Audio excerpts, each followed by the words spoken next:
Bonsoir à toutes et à tous, j'espère que vous allez bien. Tout de suite, un nouveau journal de la rédaction avec au sommaire de l'actualité, cette bonne nouvelle tombée hier. Les JO d'hiver 2030 sont attribués aux Alpes françaises. Mais attention, sous réserve de fournir les garanties financières de l'État et des régions, a annoncé le président du Comité international olympique, Thomas Bach. Cette décision a donc été prise par les membres du CIO, dont son Altesse Sérénissime le Prince Albert II. On en parle tout en début de journal, restez bien avec nous. Je vénère cette fonction de président, mais j'aime davantage mon pays. Il est temps pour moi de passer le flambeau. C'est dans ces termes que l'actuel président des États-Unis s'est adressé hier au peuple américain. Lors d'une allocution de 11 minutes, la vice-présidente Kamala Harris est donc désormais lancée en première ligne dans la campagne et les attaques de Donald Trump ne se sont pas fait attendre, vous le verrez. Et puis le 25 juillet, c'est la journée nationale de prévention contre la noyade. En France, les noyades accidentelles sont responsables chaque année d'environ 1000 décès, dont la moitié pendant l'été. Cette journée est l'occasion de sensibiliser la population à la sécurité en milieu aquatique, comme le fait la Fondation Princesse Charlène tout au long de l'année. Reportage dans ce journal. Mais avant de débuter, cette information, son Altesse Sérénissime, le Prince Albert II, s'est entretenu avec le président du Paraguay, Santiago Peña. L'audience a eu lieu à l'ambassade de Monaco, en France, dans le 16e arrondissement de Paris. Il a bien évidemment été question des Jeux Olympiques, mais aussi d'environnement. Tout comme la principauté, le Paraguay est très impliqué dans ce domaine. L'État développe notamment des complexes hydroélectriques. À noter que l'environnement et la relation entre le sport et le développement durable étaient au cœur d'un sommet au Carrousel du Louvre, auquel a assisté le prince souverain. Nous y reviendrons dans notre édition de demain. Nous vous l'annoncions dans notre édition d'hier, les Jeux d'hiver 2030 ont été attribués aux Alpes françaises, mais sous réserve de garanties financières. Cette décision a été prise par les membres du Comité international olympique, dont son Altesse Sérénissime le Prince Albert II, réunis pour la 142e session à Paris. Bonsoir Émilie Rousseau, vous êtes sur place avec Hugo Comaza pour Monaco Info et vous avez pu vivre ce moment. C'est la 4e fois que les Français accueilleront des Jeux d'hiver en leur pays. Oui, tout s'est joué derrière moi au Palais des Congrès de Paris. L'annonce a été faite par Thomas Bach, le président du Comité international olympique. Après les votes des membres du CIO, 84 voix pour. Ce sont donc bien les Alpes françaises qui accueilleront les Jeux d'hiver en 2030. Le 26e Jeux olympiques d'hiver 2030 sont attribués aux Alpes françaises. Une annonce qui laisse éclater la joie des porteurs du projet. C'est sans suspense que les Alpes françaises ont été élues ville hôte des Jeux olympiques d'hiver 2030.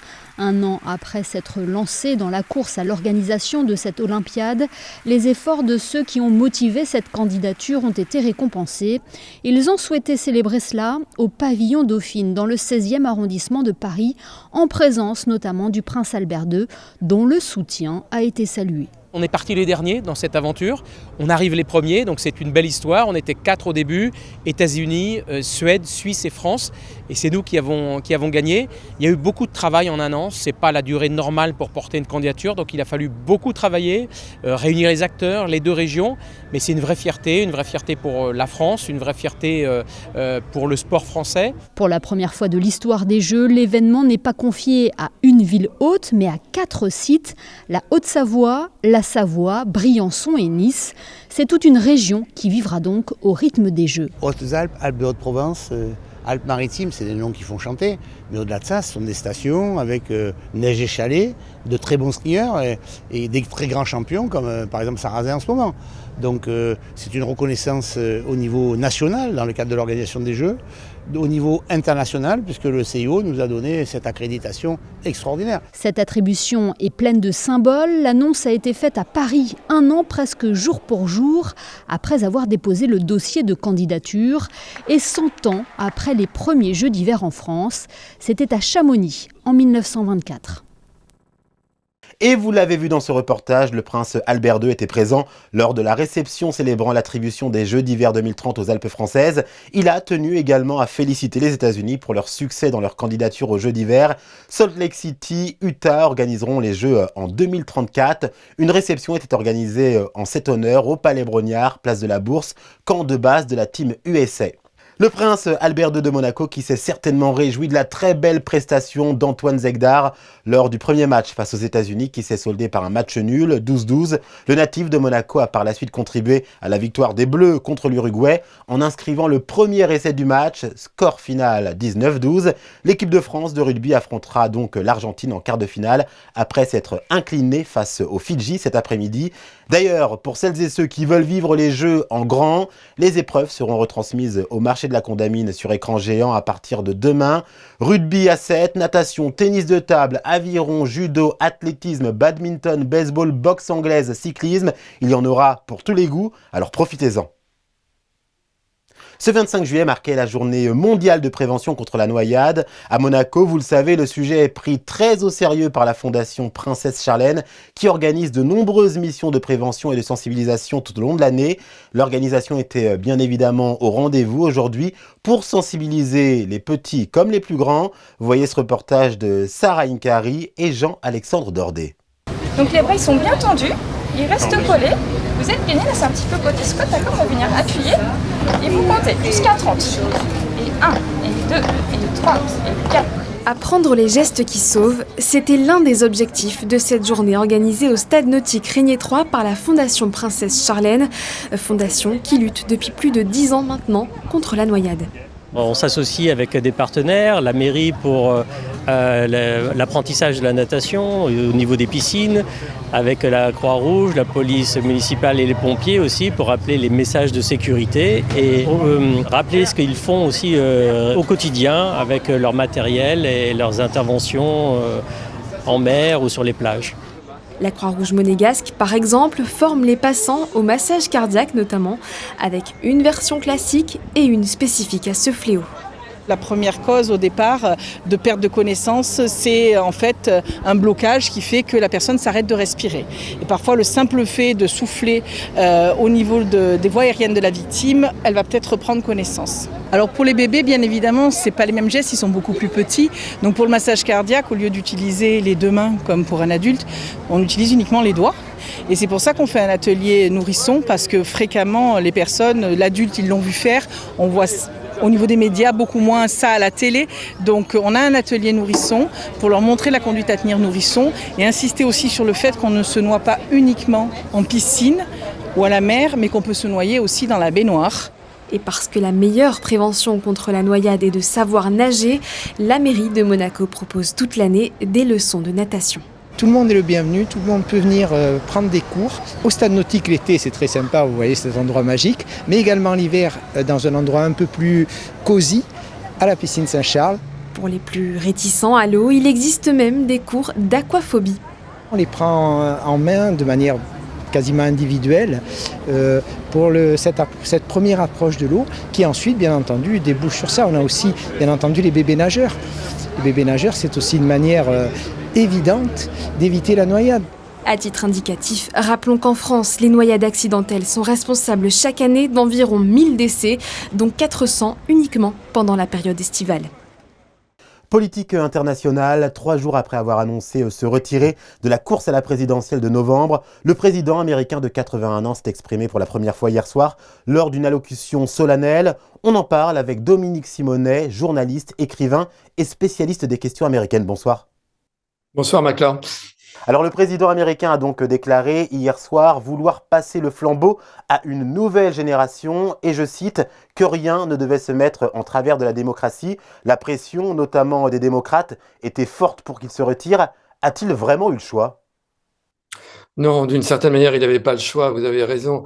Il était sous l'objet de pressions multiples, à la fois des ténors du parti démocrate, mais aussi de ses amis, du monde de la culture. On a vu George Clooney qui essayait aussi de faire pression sur lui pour lui dire de passer la main. Et sans doute la parole de Barack Obama, qui est très proche de Joe Biden, a dû peser en dernier recours.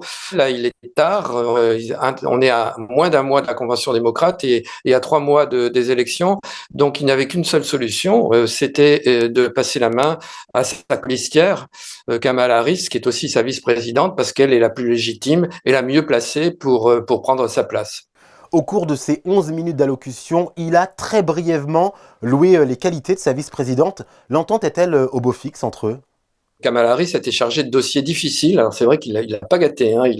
Il doit donner le dossier de l'immigration, notamment la frontière mexicaine, qui est un dossier très très dur. Elle n'a pas vraiment réussi sur ce plan-là, c'est moins qu'on puisse dire. Mais elle a joué le rôle, c'est-à-dire le rôle d'être un peu derrière. On l'a dit effacée, on l'a dit très en retrait. Je suis pas sûr qu'elle ne surprenne pas. C'est quand même une ancienne procureure générale de Californie qui était connue pour être une femme à poigne.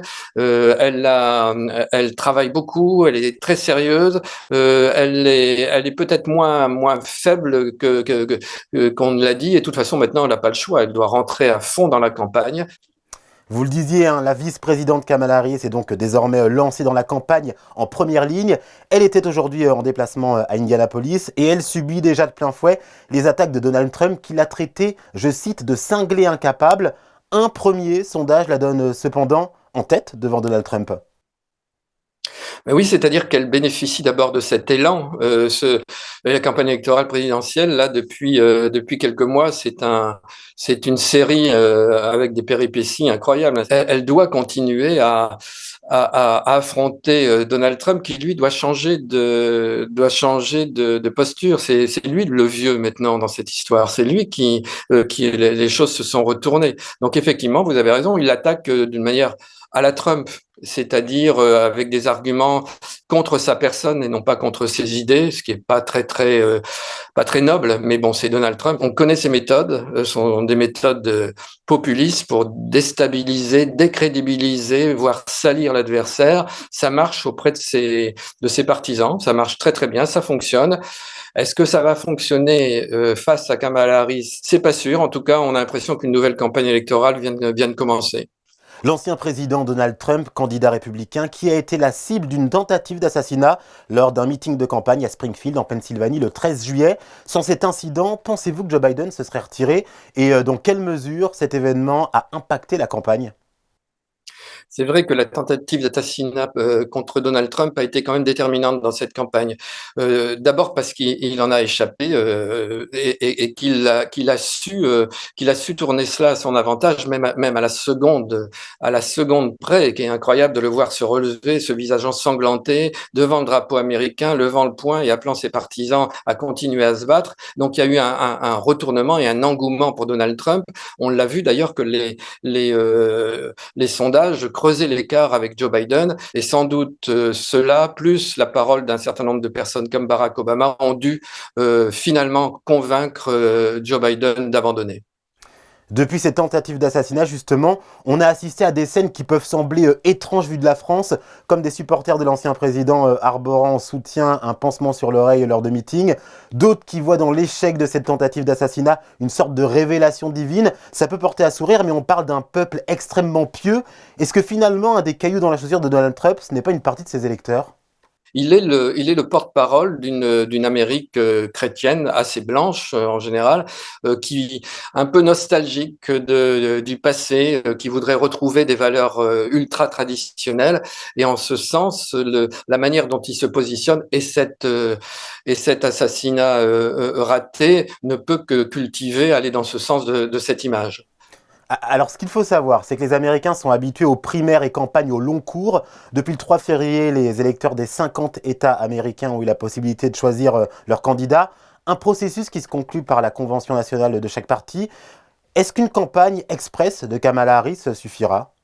On voit que déjà en quelques heures, en 24 heures, 48 heures, les délégués, vous savez que ce sont les délégués qui finalisent leur vote à la Convention démocrate, les délégués du parti, qui avaient choisi l'écrasante majorité de Joe Biden, on voit que ces délégués se sont reportés sur Kamala Harris. Donc elle est assurée, elle a la majorité, elle est assurée d'être investie à la Convention démocrate. Cette élection ne risque-t-elle pas de décevoir une sorte de bis repetita de l'élection 2016 avec un vote populaire qui ne correspond pas au vote des grands électeurs ? Pour rappel, en 2016, Hillary Clinton avait obtenu plus de voix que Donald Trump.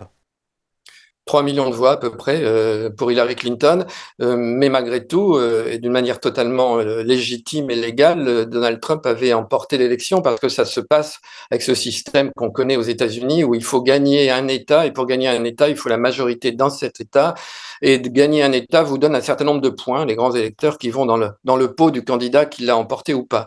Tout est possible justement à cause de ces États qui peuvent ou pas tomber d'un camp ou d'un autre. Merci Monsieur Dominique Simonet de nous avoir éclairé sur ces élections américaines. Et pour les passionnés des questions américaines, et pas que d'ailleurs, votre livre « Les grands jours qui ont changé l'Amérique » est toujours disponible.